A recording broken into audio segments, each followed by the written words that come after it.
Hello student.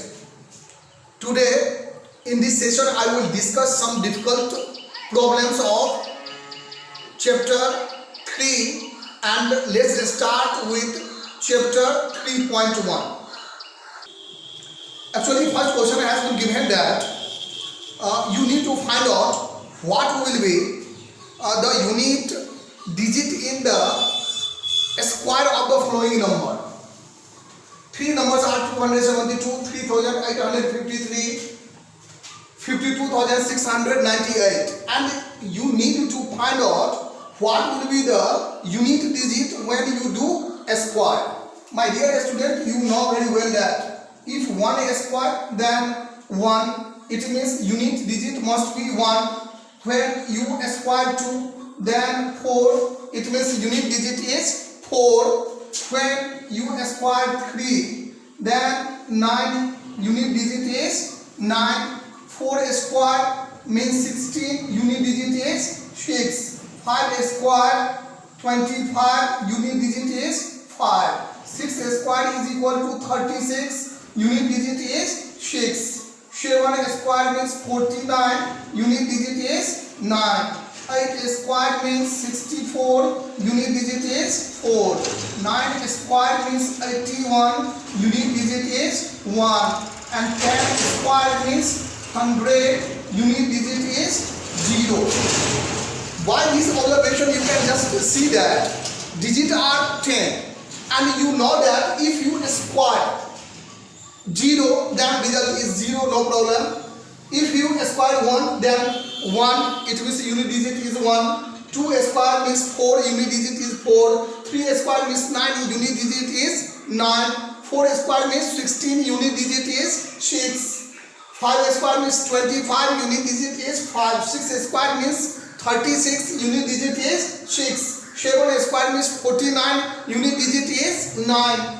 8 square means 64, unit digit is 4. 9 square means 81, unit digit is 1. 10 square at last and 100 you get, and unit digit is 0. So when you have to just find out the square of any number, you have to just focus that what is the unit digit number in given number. And you have just to see that in these questions 2, 3, 8. And if you square the number, then you must know that 2 square means 4. So if you square this number, unit digit must be 4. In second question, 3 square means 9. So unit digit must be 9. In third question, 8 square means 64 and unit digit must be 4, and you can see by multiplying this number and you just get. My dear student, you can just see that only I have just done the calculation for your convenience, that you no need to do this calculation. You can just see that 272 square, and when it has been multiplied, then the result is you can just see that 73,984. You have to just focus on its unit digit, and unit digit is 4, and 4 is due to, because here unit digit is 2, and when 2 squared then result is 4. In second calculation you can just see that it has been just been obtained 1,48,45,609, and you can just see that 9 at unit place or ones place, and you can just see that it is due to that here unit digit is 3.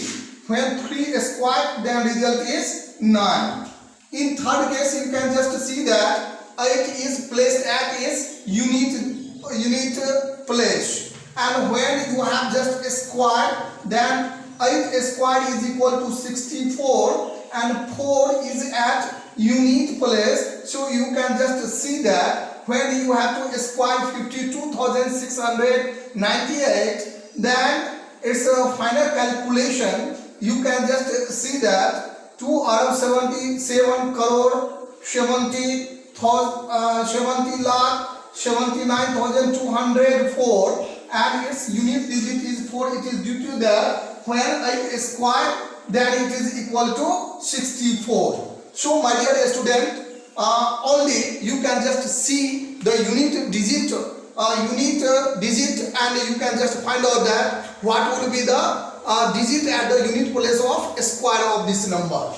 The second and third question you can just see that it is based on that which of the following numbers is a perfect square, and you can just see that by applying the formula that 1 and 6 if any number having 1 and 6 at its unit place, then it may be perfect square. Maybe, because it is not certain that all the number which having 6 or 1 at its unit place must be the perfect square. That's wrong. Actually it may be perfect square. For example, 16, 6 is placed at its unit place, it is a perfect square. Whatever 26 is not perfect square. 6 itself is not a perfect square. Similarly, you can just see that in case of 31, you know very well that 31 is not a perfect square because it cannot be expressed in the form of a square, and this is why 31 is not a perfect square. So correct answer 1 is 1 because 36 can be expressed as 6 square. In question number 3, it has been given in your book that which of the following is a perfect square. Perfect square. And by applying the rule, you have to just solve that. 4 is placed at its unit place, and you know that if any number has 4 in its unit place, they may be perfect square, and so it is chance to be perfect square. Whatever in the next question 3 is placed at its unit place, and by the rule of square you know very well that the number containing 2, 3, 7 or 8 never be perfect square. Cannot be.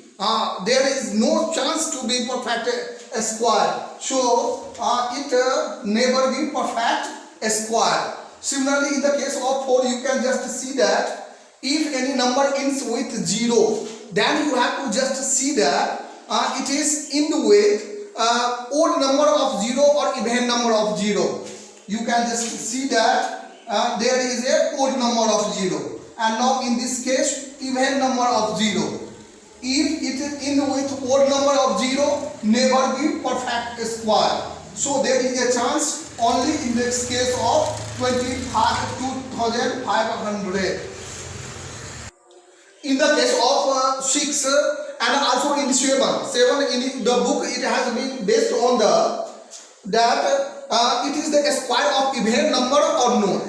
My dear student, you know that a square of an even number must be a square. You can just see that the example first I have just taken, and by the help of it you can just see that it is an even number, so its square is also an even number. This is odd number, so a square of this number you get is also odd number. So a square of even number is even, and a square of odd number must be odd. So you can just see that you know that even number and odd number, the number which is divisible by 2 or multiple of 2 are considered as even numbers. You can just see that this is even number, this is even number, this one is even number. So these 3 numbers are the square of even numbers. But 625, this one, and 11,201, these 2 numbers are having ends with 5 and ends with 1, and you know that the number which ends with 5 or 1 must be odd number. So 625 and 11,201 must be the square of odd number.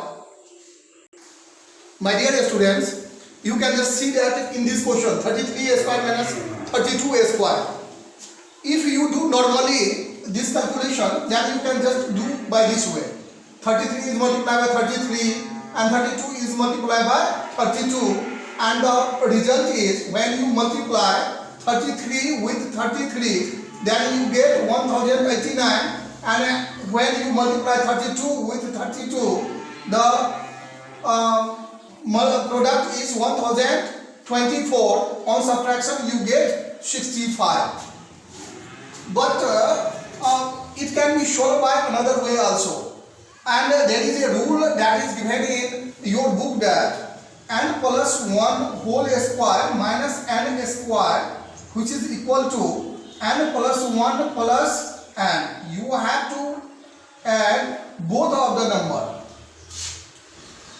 Whatever, this rule is applicable only in the case of conjugative number.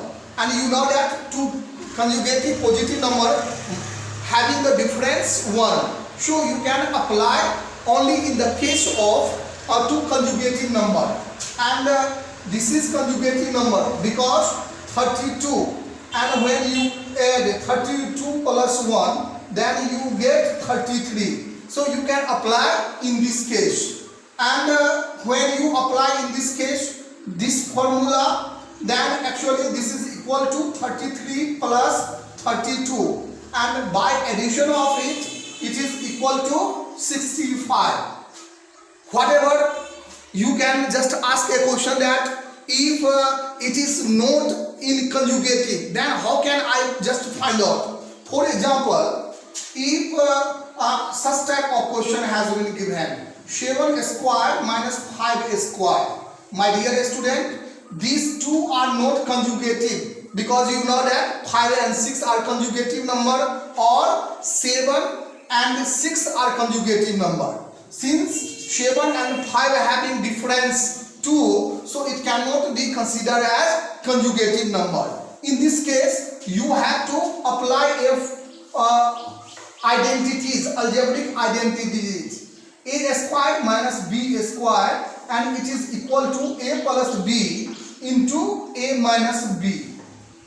You can just see that 7 plus 5 into 7 minus 5. And what will be final result? 7 plus 5, 12 into 2, and its result is 24. If you apply in this case, actually this formula has been derived from this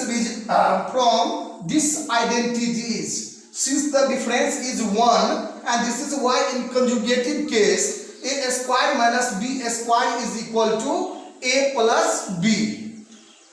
If you apply these results, then another way you can solve 33 square minus 32 square is equal to a plus b. It is considered as a and this is considered as b. So you can just add a plus b means 33 plus 32 into 33 minus 32, and it is equal to 65, and if you difference then 1, and the final result is 65.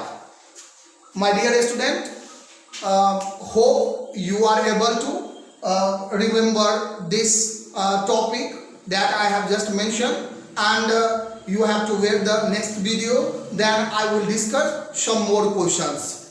Thanks.